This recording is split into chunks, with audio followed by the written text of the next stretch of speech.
Good evening, ladies and gentlemen. This is Group 6, presenting on the research topic, the National Educational Technological Standards of Teacher Education Colleges in Ghana. My name is Bo Confidence, and other members of the group include Peter Nampa Kofi, Samuel Eliason, and now Samuel. If we are so glance, Anaman. Opiation, Usubuedu Richard, Samuel Josi Tomato, Frempong Elvis,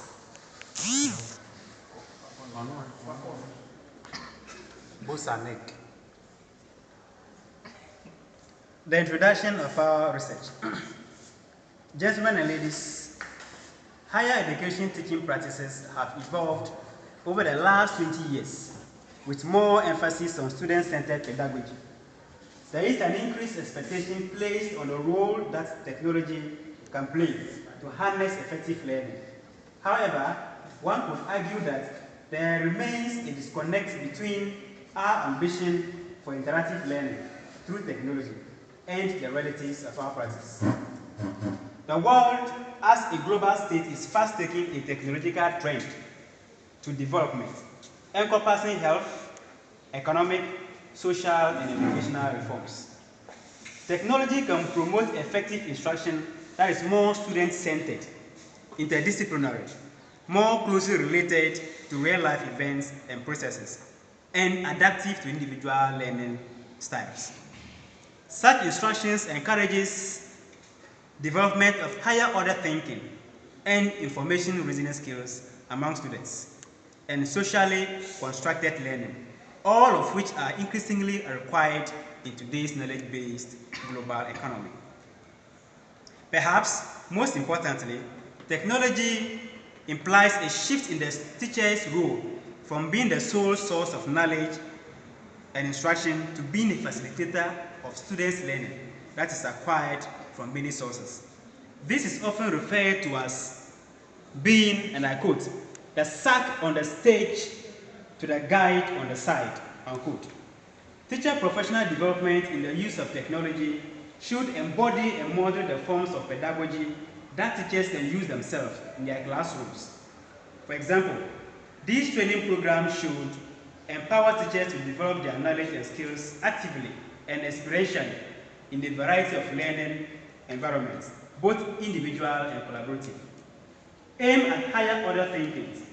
Provide an authentic learning environment so that teachers engage in concrete tasks within realistic scenarios and many others.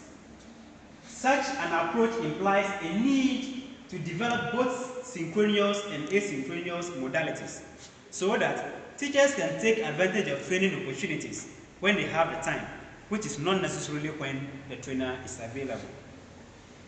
The justification of our work.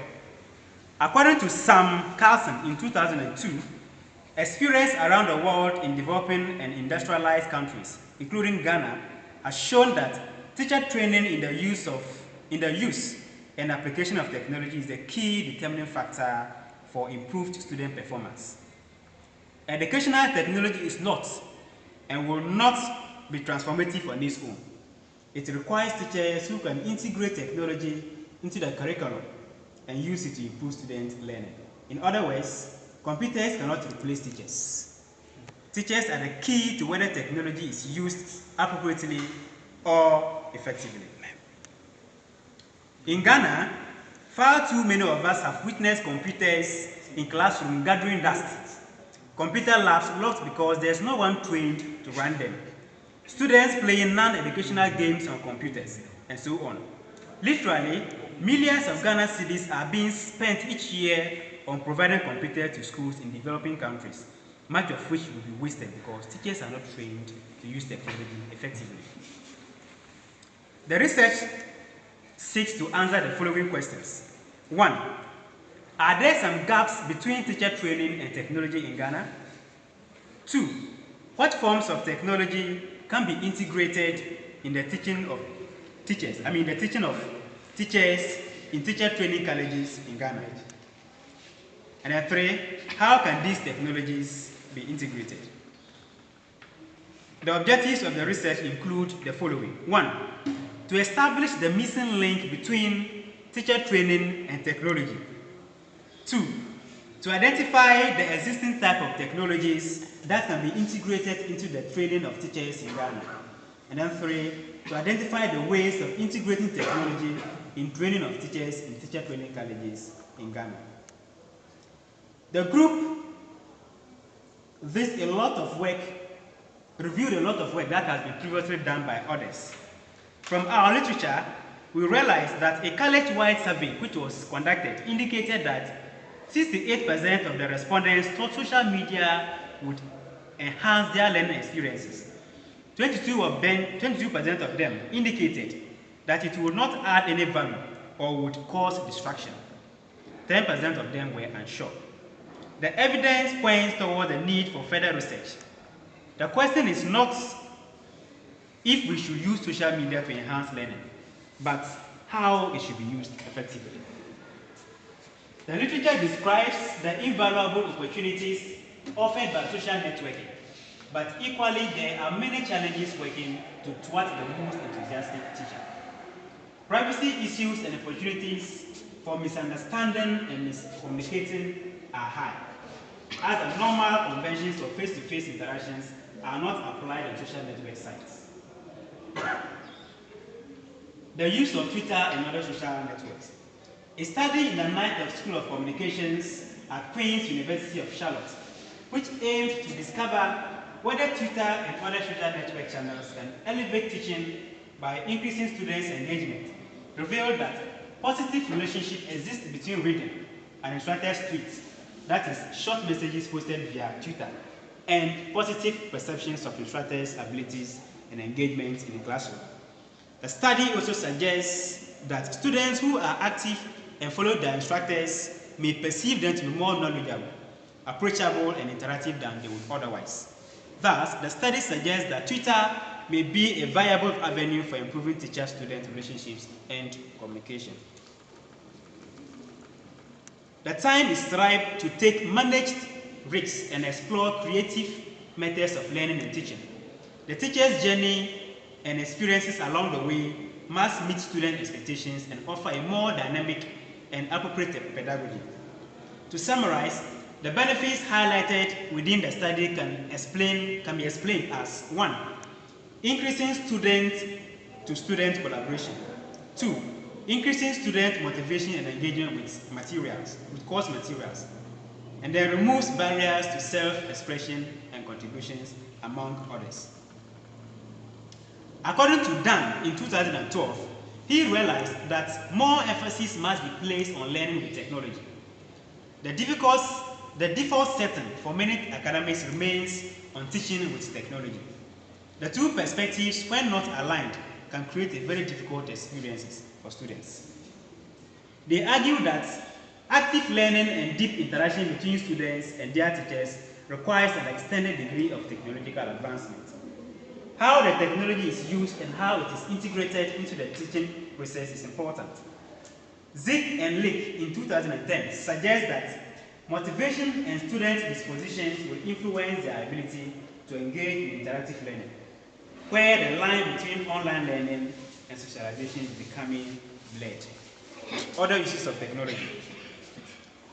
From our literature, we also realize that technology can speed up and increase the efficiency of a range of non-professional, non-instructional teacher activities, such as students' attendance, grading, textbook distribution, and preparation of administrative reports. In fact, there is a nearly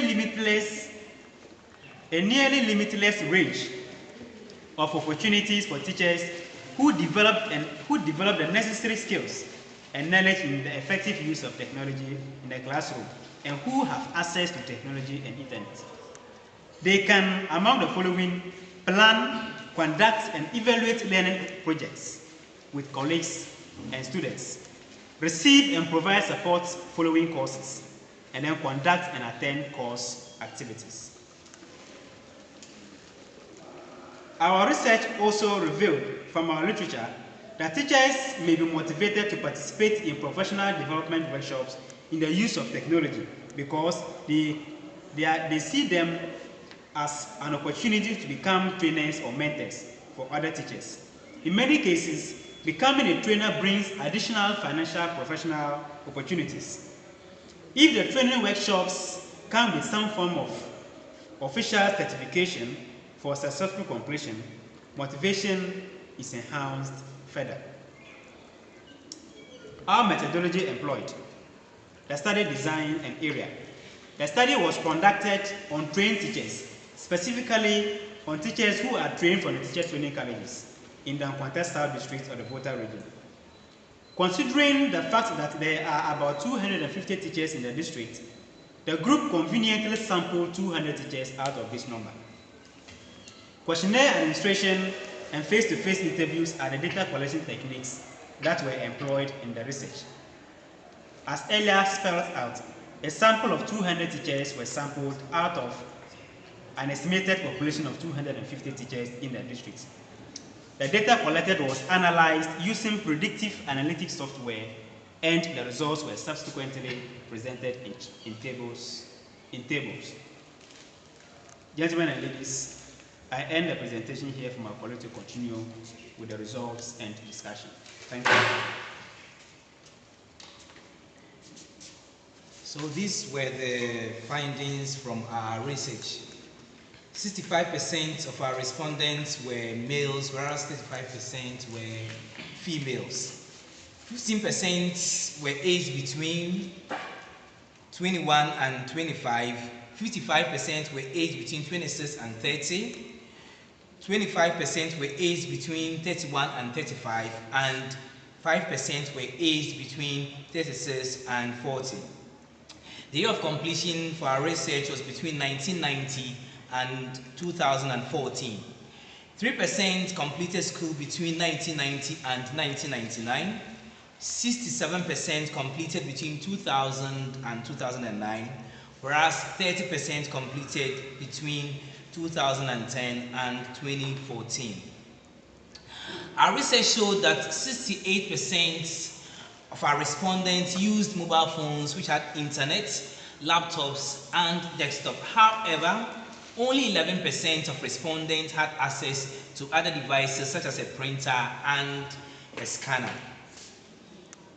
About 93% of the respondents we interviewed used active email accounts. It is instructive to note, however, that only 5% of the respondents operated a Twitter account. About 60% used WhatsApp, 3% used Instagram, and surprisingly, only 1% of the respondents used Vibo. It's also interesting to note that 87% of the respondents do not use any common social network with their colleagues' tutors. 23% used the same media platform with their tutors for the submission of class assignments. The same 23% also used email and Facebook for the submission of their academic work. About 70% of the respondents used the internet to communicate on social networks, whilst about 30% used it for email and library research. It is revealing to note that only 20% of the respondents we interviewed had a technology policy in their teacher training institutions. Now, the 20% of the respondents that had a technology policy in their training colleges used it for online registration. Now, based on the research we did, these were the conclusions that we have arrived at. 1. Most teacher training colleges in Ghana do not have a technology policy. 2. As a result of this, the usage of technology in these institutions is limited to online registration and to a little extent submission of class assignments to tutors. Now, we also observed a wide gap between teacher education delivery and technology usage in Ghana. We also observed that teacher training colleges make little use of social media networks such as Facebook and Twitter for academic purposes. Lastly, the colleges do not have any facilities or enough facilities, so to say, to support the usage of technology in the schools. As a result of this, these are the recommendations that the group has come out with. 1. We recommend that the government should provide the training teacher colleges with facilities to aid rapid technological advancement in the schools. 2. Teacher training institutions should integrate technology in the various courses they run. 3. We also suggest that they should use technology in the delivery of lectures, submission of assignments, and registrations. Thank you very much.